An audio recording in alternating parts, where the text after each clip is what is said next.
Fala pessoal, tudo jóia? Aqui é o Paulo Gentil e hoje eu vim trazer informações importantíssimas sobre a prescrição de treino no momento que você vai prescrever o treino para um aluno seu ou no momento que você vai executar um treino, aparece lá a quantidade de repetições. E quando aparece a quantidade de repetições, fica aquela história, né? E eu recebo muitas perguntas assim: qual será a melhor estratégia para o meu objetivo? Será que eu devo fazer 8 repetições? Será que eu devo fazer 12 repetições? Ou será que eu devo fazer 15 repetições? Então, né, óbvio que a pergunta vai ser depende. Hoje eu vou tratar os dependes, né? Depende se for hipertrofia, se for ganho de força, se for definição. Qual estratégia é melhor para o seu caso? Antes de eu prosseguir e falar, né, e passar para a vinheta, eu tenho duas informações muito importantes para vocês. A primeira delas é que agora no YouTube eu tenho a possibilidade de você se tornar membro do meu canal. Você começa pagando apenas R$ 4,99. Eu espero que isso não faça falta para você e você possa se tornar membro. Com isso você ajuda o meu trabalho, porque eu consigo ter mais tempo, disponibilizar mais tempo para montar conteúdo, e eu posso te ajudar também. Eu disponibilizo conteúdo exclusivo e eu também tiro as dúvidas de quem for membro. Então, quando tem uma pergunta e tem um selinho de membro, essa dúvida com certeza será respondida. E o segundo recado é sobre uma plataforma que me permite exercitar a minha liberdade de expressão, que eu não vou ser cancelado ou bloqueado por questões ideológicas. Essa plataforma se chama Rumble e o link para você me seguir lá, ele está aqui na descrição desse vídeo. Então esses dois recados são muito importantes. Se você puder fazer os dois, se tornar membro e me seguir por lá, eu vou ser muitíssimo grato para você. Enquanto isso, né, você já não pode esquecer de deixar o seu like no vídeo, colocar para seguir o canal e ativar as notificações, porque assim você vai saber sempre que eu posto coisas novas por aqui.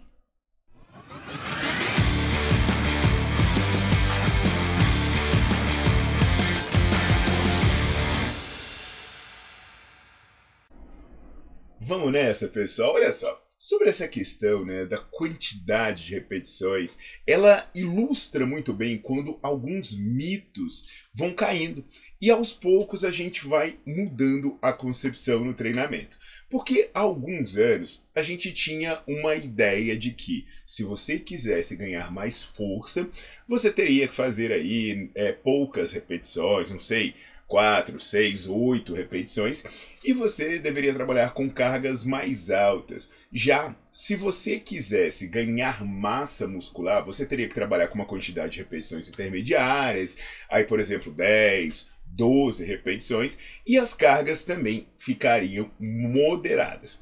Já, por outro lado, se você quisesse definição muscular, né, às vezes a galera até falava tonificação, você trabalharia com repetições mais altas, por exemplo, com 15, 20 repetições.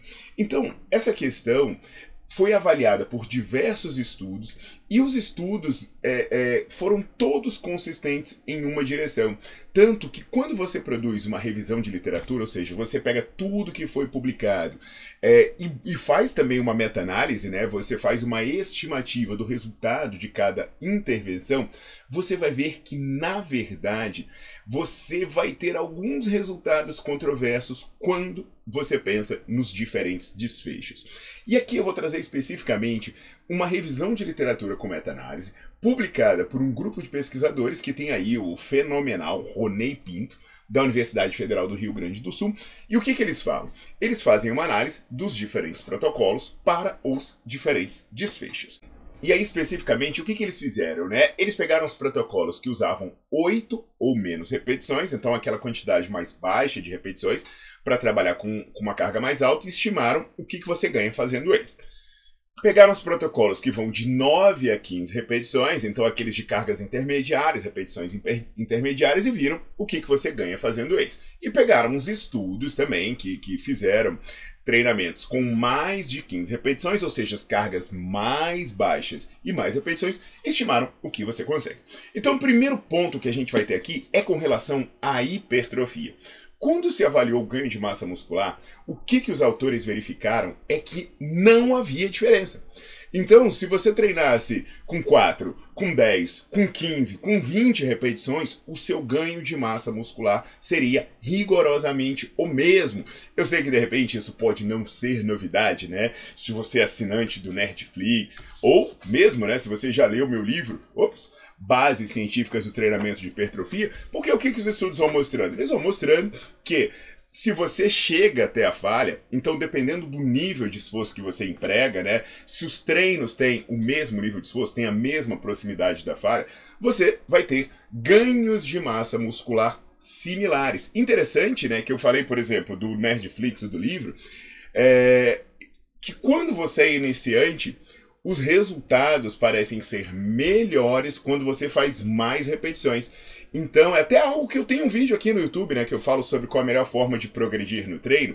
Então, seria mais ou menos assim, você é iniciante, é legal você começar com menos carga e mais repetições, porque além disso parecer ser interessante para a sua hipertrofia, isso também ajuda na questão da aprendizagem do exercício, fortalecimento de tendão e por aí vai. Então, é um ponto a se considerar. Agora, uma das coisas que aconteceu nessa meta-análise, né? Eu tenho um vídeo aqui falando sobre cargas altas e cargas baixas. Na verdade, eu tenho dois. Um que eu falo sobre hipertrofia e um que eu falo sobre ganho de força e ganho de endurance.